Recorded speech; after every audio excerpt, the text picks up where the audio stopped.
அனைவருக்கும் வணக்கம். ஜோதிடர் சுபாஷ் ராயப்பன் பேசுகிறேன்.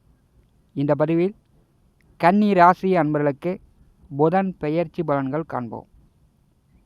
நேற்று ஜூலை மாதம் 19ஆம் தேதி நேற்று இரவு 8:39 கடகராசியிலிருந்து சிம்மராசி மக நட்சத்திரத்திற்கு புதன் பெயர்ச்சியானார். இது பார்த்திங்கன்னா ஆகஸ்ட் மாதம் 22ஆம் தேதி வரை மக நட்சத்திரத்திலேயே வக்கரகதியில் மீண்டும் பின்னோக்கி கடகராசி வரை செல்வார். கன்னி ராசியில் தற்போது கேது அஷ்ட நட்சத்திரம் 2ஆம் பாதத்தில் கேது சஞ்சாரம் செய்கிறார். கன்னி ராசிக்கு 7ஆம் வீட்டிலே ராகு. நீங்கள் நாகதோஷத்தில் இருக்கிறீர்கள். கன்னி ராசிக்கும் 10ஆம் வீட்டிற்கும் அதிபதியான புதன் கேது நட்சத்திரத்தில் சஞ்சாரம் செய்யும்போது சனி பகவான் பார்வையும் செவ்வாய் பகவான் பார்வையும், அதாவது சத்துருஸ்தானாதிபதி சனி பகவான் பார்வையும் அஷ்டமாதிபதி செவ்வாய் பார்வையும் புதனுக்கு விழுகிறது. கன்னி ராசி அன்பர்கள் ஏறத்தாழ பார்த்திங்கன்னா செவ்வாய் பார்வையிலேயே புதன் அக்டோபர் மாதம் 29 வரை சஞ்சாரம் செய்ய போகிறார். இந்த காலகட்டங்களில் கன்னி ராசி அன்பர்கள் உங்களுக்கு உங்கள் பேச்சால் வரும் துன்பம், தரமில்லாத பேச்சு, சங்கடப்படுத்தும் வார்த்தை உங்கள் வாழ்க்கையை ஒரு குழப்ப போகுது. ஏற்கனவே கன்னிராசி என்பர்கள் ஜென்ம ராசியிலே கேது வரும்போது ஒரே குழப்பத்தில் தான் இருக்கிறீங்க. மனக்குழப்பம் சரி, செய்கின்ற வேலையும் சரி, குடும்ப சூழ்நிலையும் சரி, உங்களுக்கு ஒரே குழப்பமாக தான் இருக்குது. கேது பகவானுடைய நட்சத்திரத்தில் கன்னிராசிக்கு 12ஆம் இடமான விரயத்திலே சத்ரு அஷ்டமாதிபதி பார்வையில் இருக்கும்போது நீங்கள் குடும்பத்திலேயோ வேலை செய்யக்கூடிய இடத்துலையோ உங்கள் நண்பரிடமோ உங்கள் பெற்றோரிடமோ உடன் பிறந்தவர்களிடமோ நீங்கள் உங்கள் வார்த்தையில் கனிவு இல்லை என்றால் வம்பு வழக்கு கோர்ட்டு கேஸுக்கு செல்லக்கூடிய நிலையும் கன்னி ராசி அன்பளுக்கு வந்துவிடும். பெரும்பாலும் உங்களுக்கு நேரம் சரியில்லை, மனம் தற்போது ஒரு நிலையில் இல்லாமல் பயம் காட்டுற மாதிரி கோச்சார கிரக நிலைகள் கன்னிராசிக்கு காட்டுகிறது. இப்போ நீங்கள் என்ன செய்ய வேண்டும் அப்படின்னா, கன்னிராசி அன்பர்கள் பேச்சில் கவனமாக இருக்கணும். முடிஞ்ச வரைக்கும் பேசாதீங்க, யார்கிட்டையும் வாயை திறக்காதீங்க. பேச்சால் தான் உங்களுக்கு கஷ்டங்கள் வரப்போகிறது. இப்போ இந்த நாட்களில், அதாவது இந்த ஆடி மாதம் முதல் ஐப்பசி மாதம் 13ஆம் தேதி வரை இந்த மாதங்களில் கல்யாணம் நடக்கும், நல்ல வேலை கிடைக்கும், தொழில் வளர்ச்சி, உங்களுடைய நடவடிக்கைகள் மூலம் நல்ல மாற்றங்களையும் சந்திக்கலாம். நல்லது நடக்கக்கூடிய கால நேரமும் உண்டு. ஒரு மனிதனுடைய பேச்சே தெரியும். இந்த கால நேரங்களில் கன்னிராசியின் அதிபதி புதன் செவ்வாய் சனி பார்வையில் கேது நட்சத்திரத்தில் சஞ்சாரம் செய்யும்போது பெரும்பாலும் மண் ராசியில் பிறந்தவர்கள் கன்னி, மகரம், ரிஷபம், இந்த மண் ராசியில் பிறந்தவர்கள் பெரும்பாலும் மண்ணாக போவதற்கு இந்த மாதிரியான கிரக அமைப்புகளே ஒரு காரணமாக இருக்கிறது. கன்னி ராசியினுடைய கிரக நிலைகளை பார்த்துட்டு பலன் பார்க்கலாம். கன்னி ராசியில் பார்த்திங்கன்னா புதன் ஆட்சி உச்சம் பெறக்கூடியவர். காலபுருஷனுக்கு 6ஆவது வீடு பகை, கடன், நோய் கண்டிப்பாக கன்னிராசிக்காரர்களுக்கு உண்டு. ஏன்னா புதன் திசை நடக்கும்போது யாராக இருந்தாலும் கண்டிப்பாக பகை, கடன், நோய் வலுவாக கொடுத்து விடுவார். கன்னிராசிக்கு 9ஆவது வீட்டிலே நேசம் அடைபவர் ராகு. கன்னிராசிக்கு 5ஆவது வீட்டிலே நேசம் அடைபவர் குரு. இப்போ கன்னிராசியை பார்க்கக்கூடிய கிரகம் குருவும் பார்க்கிறார், ராகுவும் பார்க்கிறார். 2 நேசகிரகங்கள் பார்க்கும்போது கன்னிராசிக்கு 9ஆவது வீட்டிலே பாக்கியத்திலே செவ்வாய் குரு கூட்டணி சேர்ந்திருக்கும் போது கன்னி ராசி என்பளுக்கு குடும்பத்திலேயே உங்களுடைய சொல் வார்த்தையால் குழப்பங்கள் வரும்.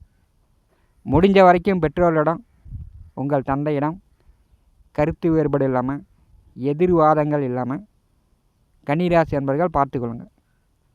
அதே மாதிரி உடன் பிறந்தவர்களிடம் நீங்கள் வந்து எதிர்வாதம் இல்லாமல் சண்டை சச்சரவு இல்லாமல் பார்த்துக்கொள்ளுங்கள்.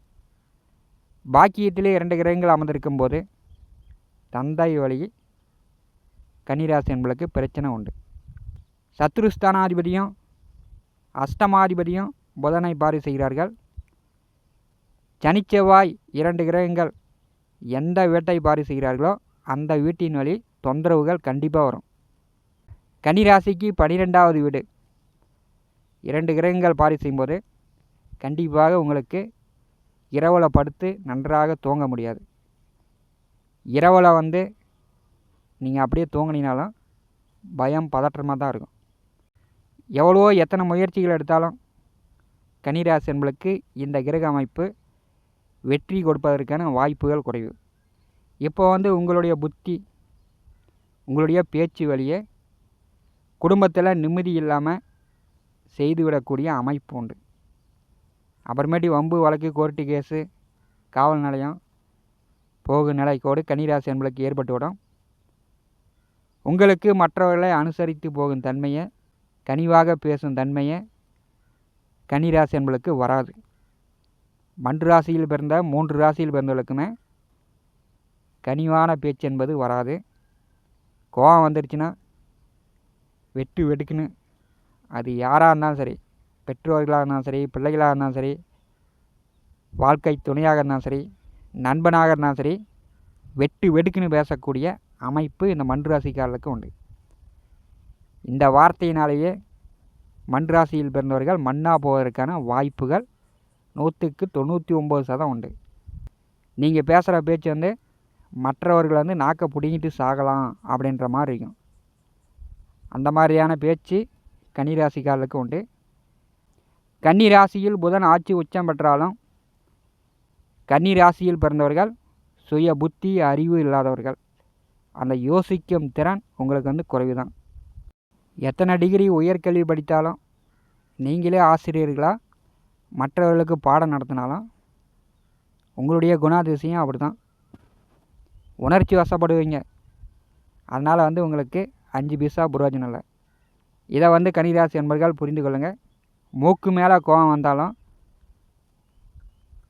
உங்கள் கோபத்தால் எந்த அர்த்தமும் இல்லை.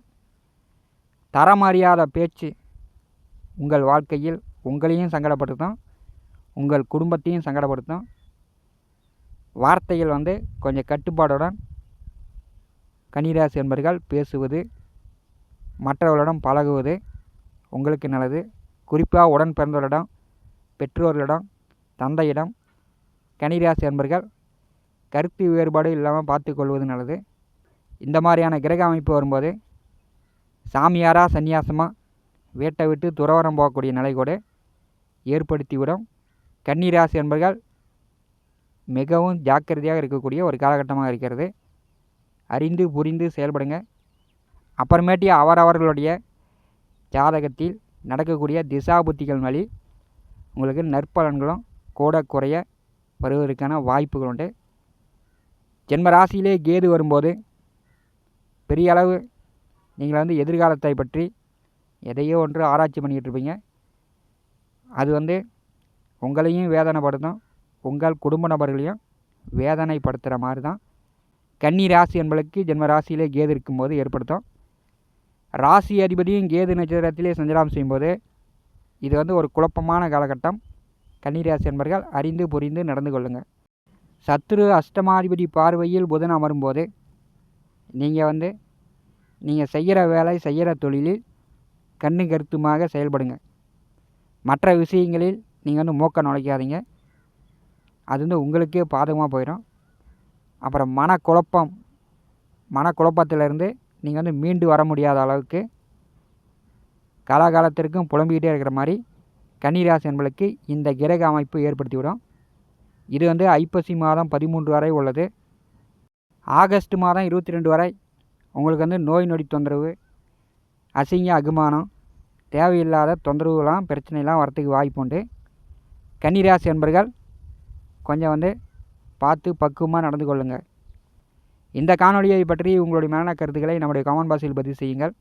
நம்முடைய T7 யூடியூப் சேனலை பார்த்து கொண்டிருக்கக்கூடிய அன்பர்கள், இதுவரை சப்ஸ்கிரைப் செய்யாத அன்பர்கள் மறக்காமல் நம்முடைய சேனலை சப்ஸ்கிரைப் செய்து கூட இருக்கின்ற ஆல் பட்டன் அழுத்திங்க. உங்களுக்கு அறியாத புரியாத தெரியாத ரகசியங்கள் ஜோதிடம் மூலம் நம்முடைய சேனலில் வழிகாட்டப்படும். உடனுக்குடன் நம்முடைய சேனலை பார்த்து பயன்பெறுங்கள். நன்றி, வணக்கம்.